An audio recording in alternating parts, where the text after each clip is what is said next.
talk about another important principle, and that is the idea of the buying window. So, at any given moment, let's say there are 100 of these businesses that we just kind of mentioned that fit all of these categories. They've got people to reach out to. They've got high margin products. They have money. All these things. To say there's 100 of them.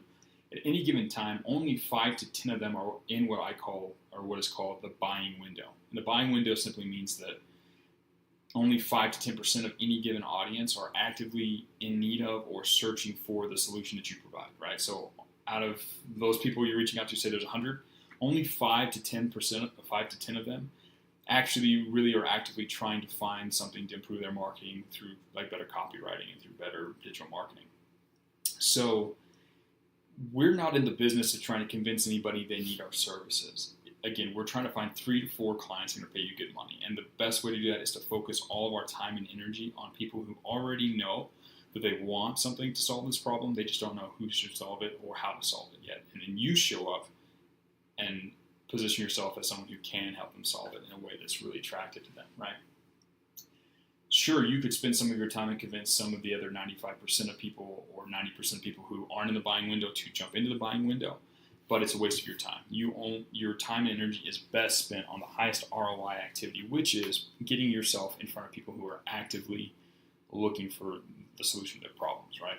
So that's an important distinction. Something to understand, though, is that companies go in and out of the buying window all the time, right? So it's sort of, people cycle through it. They're in it, they might solve their problem, they might forget about their problem and then get out of it. They're not in the buying window, they're not buyers in heat anymore, right? They don't match that.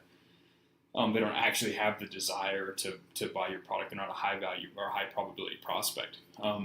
But when they leave, someone else always hops in, right? There's someone else in the industry that morning wakes up, realizes they have a problem, and now all of a sudden they're in the buying window, right? So it's your job to reach out to people, and you will cycle back through some of the people you've reached out to in the past because you're going to try and catch them in that moment where they're in the buying window and you reach out to them. You want those sort of things to intersect. So you need to be aware of the buying window.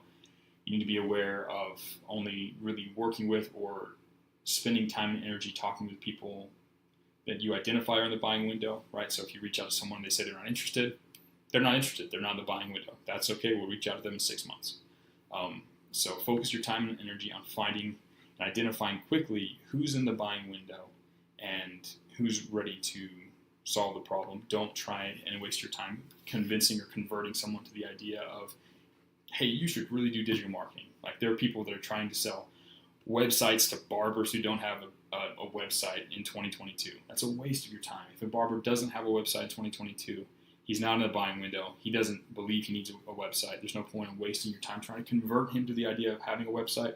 Go find someone who's actively searching for a website provided for them, as an example, right? Find people who are in the buying window and help them. Don't waste your time trying to convince or argue someone into the buying window if they're not a good fit.